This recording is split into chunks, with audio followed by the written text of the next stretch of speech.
Halo, assalamualaikum warahmatullahi wabarakatuh.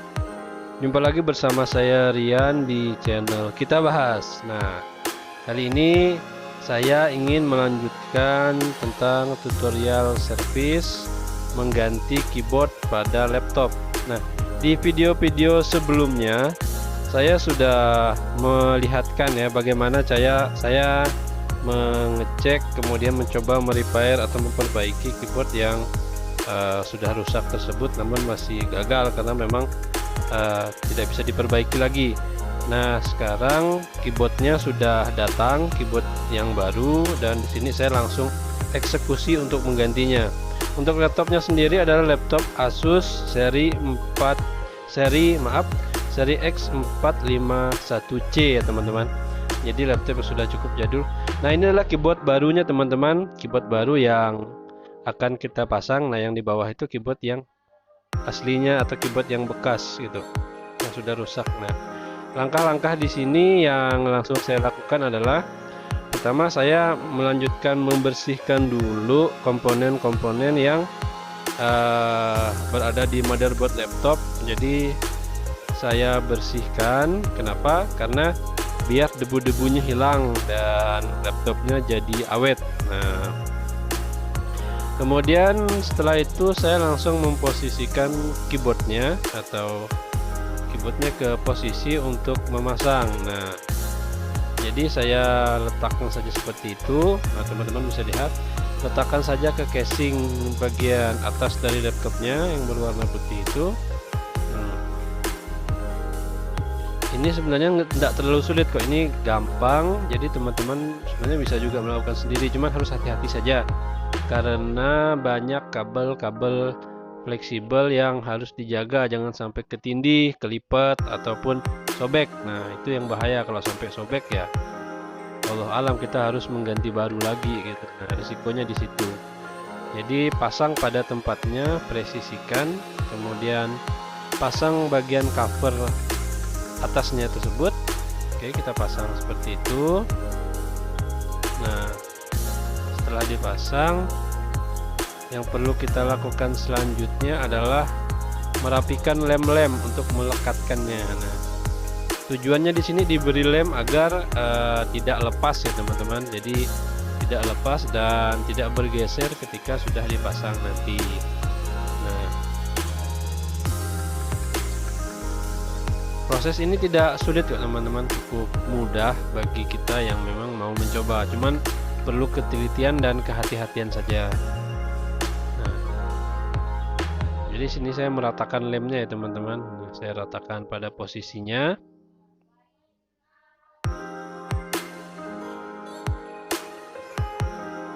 Nah, setelah meratakan ini, saya langsung memposisikan casing bagian atas ini ke bodi laptop utama, di atas mainboardnya ya teman-teman. Jadi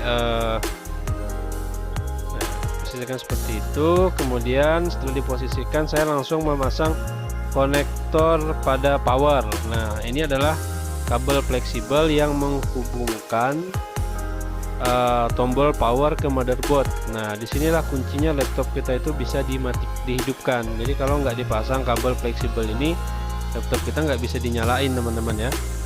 Setelah itu saya langsung memasang soket fleksibel atau fleksibel dari keyboardnya, keyboard yang baru itu, ke bagian motherboard laptop. Nah, setelah memasang soket, kemudian saya memasang soket atau fleksibel pada touchpad.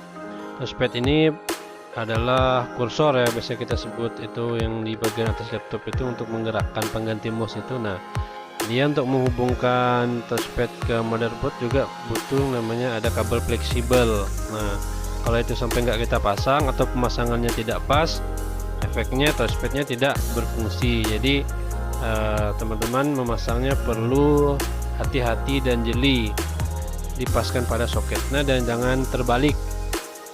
Nah, itu kuncinya ya teman-teman ya. Ikuti saja sesuai dengan instruksi ataupun kode pada soketnya masing-masing. Nah, kemudian setelah selesai memasang soket-soket pada motherboard ke keyboardnya, saya kemudian langsung merekatkan casing ya. Kita rekatkan semua tepi-tepinya, pojok-pojok, dan di sini langsung saya pasang kembali chargernya, dan saya langsung mencoba untuk menyalakan terlebih dahulu apakah keyboard baru yang sudah saya pasang itu bisa berfungsi dengan baik atau tidak. Nah, sebelumnya di keyboard yang sebelumnya apabila kita nyalakan, laptop akan langsung masuk ke BIOS, artinya ada tombol F2 untuk jalur F2 itu dia bermasalah. Nah, setelah kita ganti baru keyboardnya, ketika kita nyalakan dia langsung masuk ke Windows, jadi tidak ada masalah lagi ya.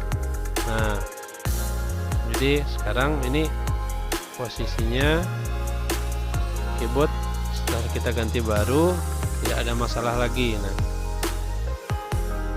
ini sedang proses loading. Nah, ini sudah masuk ke halaman awal. Sayangnya laptop ini untuk masuk ya, dia harus pakai password. Jadi saya nggak tahu passwordnya apa. Tapi saya coba saja mengetik huruf-huruf dan angka di bagian kolom password tersebut, dan tidak ada masalah. Semua angka yang saya ketik semuanya bisa tampil dengan baik di dalam laptop ini ya teman-teman. Nah, seperti itu.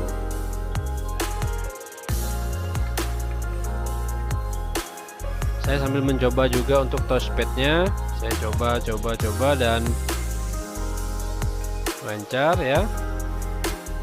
Nah, di sini laptop langsung saya shutdown atau saya matikan, chargernya saya cabut, dan pada tahap terakhir di sini saya memasang baut ya. Jadi baut-baut yang kita lepas pertama akan kita pasang kembali. Nah, seperti di video sebelumnya ketika saya membuka laptop ini, teman-teman sudah tahu ya, mungkin sudah menonton bahwa laptop ini meskipun ada segel, ternyata itu adalah segel bekas servis ya teman-teman. Jadi sebelumnya laptop ini juga sudah pernah diservis dan sepertinya juga sudah pernah diganti keyboardnya seperti itu. Jadi ketika saya buka di bawah segel salah satu baut yang ada di laptop ini, ternyata segelnya hanya menutup lubang baut yang kosong. Di bawahnya itu nggak ada baut lagi teman-teman. Jadi ya saya tanpa berpikir panjang, oh ya udah, berarti laptop ini sudah pernah dibongkar sebelumnya oleh teknisi lain. Dan betul saja ketika saya membuka di video sebelumnya itu, ternyata benar bahwa yang dibuka dan diganti adalah keyboardnya juga. Berarti sebelumnya laptop ini juga sudah pernah diganti keyboardnya, jadi keyboardnya juga sudah pernah bermasalah. Faktor apa yang membuat keyboardnya cepat rusak? Saya nggak tahu ya teman-teman faktornya apa, tapi bisa jadi laptop ini dipakai terus setiap hari, dan perawatannya bisa jadi kurang dibersihkan seperti itu teman-teman. Kurang kita lap-lap atau kita buang debunya, karena ketika saya buka di video sebelumnya teman-teman bisa lihat cukup banyak debu yang masuk di dalam, terutama di bagian fan ya, bagian kipas, dan di bagian keyboard itu debunya menumpuk sampai saya harus gunakan sikat gigi untuk membersihkannya teman-teman. Nah, di sini saya sedang proses untuk memasang baut ya teman-teman. Nah, saya pasang baut.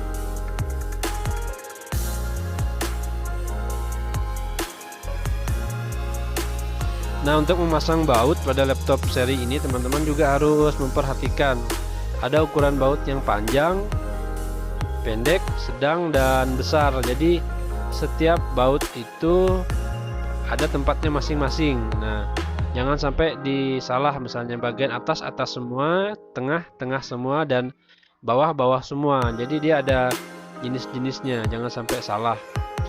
Pernah di video ini saya sempat salah untuk memasukkan baut, sehingga saya cek tidak mengunci, ternyata saya salah memasukkan posisi. Nah, akhirnya saya kembalikan dan cari-cari, ternyata posisinya ada di tengah seperti itu. Karena kecil ya teman-teman, bautnya itu ada 3 jenis, 3 bentuk, tapi sama-sama kecil, jadi cukup sulit untuk membedakannya.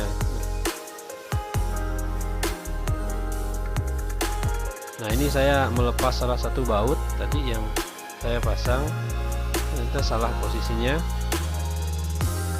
Saya pindahkan.